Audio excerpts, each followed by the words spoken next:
Olá pessoal, seja muito bem-vindo a mais um devocional aqui no canal do Pão Diário. Hoje nós temos um novo devocional, olha só que legal, Deus em Sandálias. Eu quero te convidar aí para você se inscrever no nosso canal, ativar o sininho para você ser notificado dos novos devocionais que nós vamos estar colocando. Nós estamos colocando aqui em média 3 por semana e diferentes devocionais. Nós temos o Pão Diário da série Dia a Dia, nós temos devocionais para mães, para mulheres, para líderes. E esse que eu vou ler hoje aqui do Christopher Shaw, Deus em Sandália, ele é muito interessante, é o devocional que eu estou lendo agora, eu amo esse devocional, e ele é baseado nos evangelhos, então é como se você estivesse caminhando com Jesus durante aqueles 3 anos de ministério de Jesus, e Jesus ensinando aos discípulos, e aqui o devocional ele traz os principais ensinamentos ali que poderiam edificar a nossa vida. E eu sou apaixonado pelos evangelhos. A gente tem um livro aqui, que se você não conhece, Aventurando-se através da Bíblia, é maravilhoso, e ele é para você aprender sobre a Bíblia, do Ray Stedman, e ele traz uma percepção muito interessante dos evangelhos, né? Resumidamente, ele traz que Mateus, quando fala acerca de Jesus, como Jesus se revelou para ele, Mateus era um funcionário coletor de impostos, um funcionário público, então Mateus ele vê a lei. Ele é o único que traz ali a genealogia de Cristo, que Jesus ele era descendente de Davi e como regra, como lei, ele deveria ser o rei dos judeus. Quando você vai ali para Marcos, Marcos era filho de uma viúva rica. Então Marcos ele tem uma percepção diferente, ele fica intrigado quando Jesus é revelado para ele como servo. Por isso que sempre ele está dizendo, Jesus foi conduzido para um lugar, conduzido para outro. E aquilo sempre marca o evangelho de Marcos. Já Lucas era um médico, então você vai ter o único evangelho que traz descrições da humanidade de Cristo, né? Ele fala, é o único evangelho que relata que Jesus ele suou o sangue, o sofrimento de Jesus. E quando nós chegamos em João, o evangelho de João é o meu preferido, ele trata Jesus como Filho de Deus. A revelação foi bem diferente dos outros evangelhos. E o devocional que eu vou ler hoje tem muito a ver com isso, né? O título é Luz nas Trevas, é baseado lá em João, logo no capítulo 1, do versículo 1 a 14. É o meu texto na Bíblia preferido, por isso eu gostaria de compartilhar com você. Se você se lembra bem, quando é revelado ali para João, né?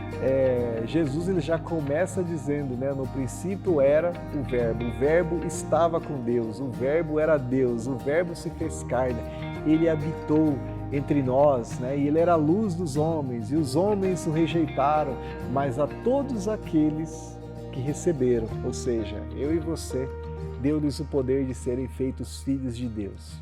Olha que bênção, mas vamos se aprofundar um pouco mais aqui no que diz o escritor Christopher Shaw, mais específico acerca de Jesus sendo a luz no meio das trevas.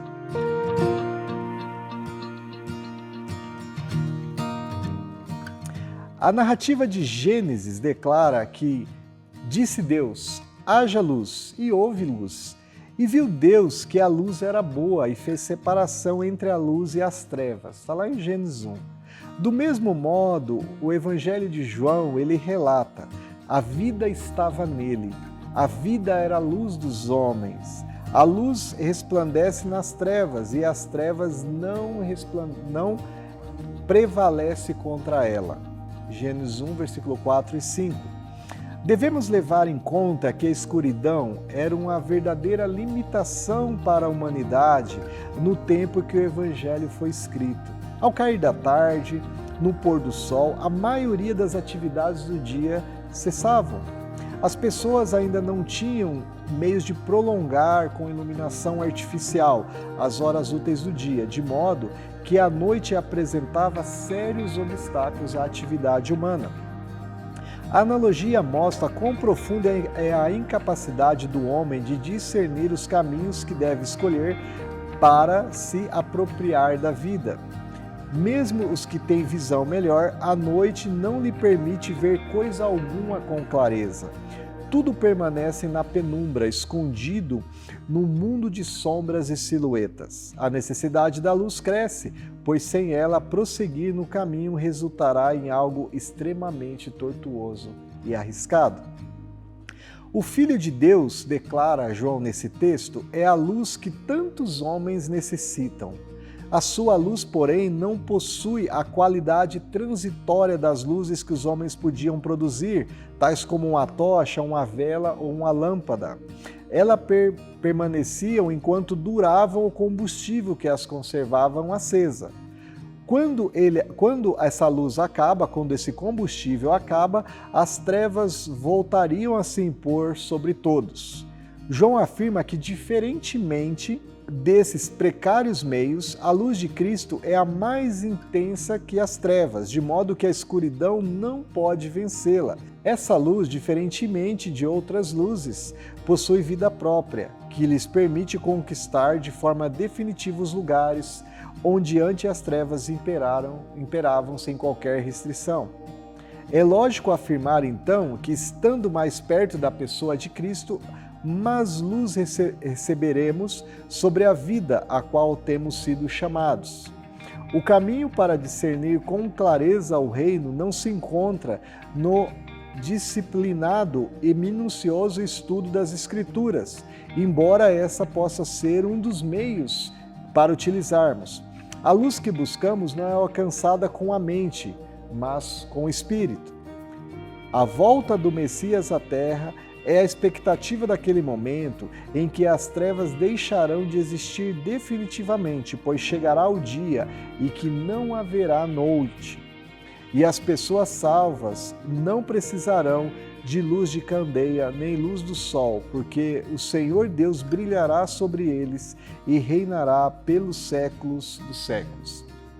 Eu gostei muito desse texto porque realmente é essa analogia que o autor faz entre a criação da luz em Gênesis e Deus ver que a luz era boa e Jesus como luz dos homens e Deus falando que a luz era boa, porque no episódio no qual Jesus é batizado, o Espírito de Deus diz: eis aí meu filho amado. Naquele momento Jesus não havia feito nenhum milagre, Jesus somente existia. Então nos mostra que Jesus como luz dos homens é aquela luz que vai resplandecer para sempre. Eu gostei muito, porque realmente quando você sai à noite e você às vezes não ligou ali a luz do seu quarto, você corre o risco de bater num canto da cama, ou você corre o risco de não ver qualquer coisa que tem no seu caminho. Assim é quando nós não temos essa luz para prosseguir na nossa vida. Mas a palavra diz que nós tendo Jesus como a luz, a nossa luz, essa luz que é a luz dos homens, ela ilumina. E ele traz no final aqui que estar próximos de Jesus é muito importante por isso. Porque quanto mais próximos nós estivermos da luz, nós vamos ter clareza das coisas que estão ao nosso redor, as coisas que estão na nossa vida. Então o meu encorajamento para você hoje é se aproximar dessa luz, pedir dessa luz. Ela está disponível e ela é Jesus. Mas para você estar próxima dela, você precisa caminhar do lado de Jesus. Você precisa não somente das Escrituras, mas uma caminhada profunda de oração, de tempo com Deus. Como você se alimenta? Para o corpo, a gente tenta buscar comidas saudáveis, muitas vezes orgânicas, se alimentar de uma maneira que o nosso corpo esteja nutritivo. Mas como você se alimenta da área espiritual?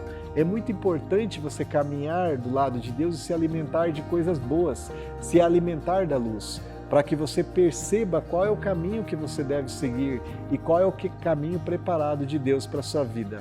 Amém, meu querido? Que Deus abençoe sua vida e que você possa ter sido edificado com essa palavra. Se você gostou do devocional de hoje, comente ali a parte que impactou para você a sua vida.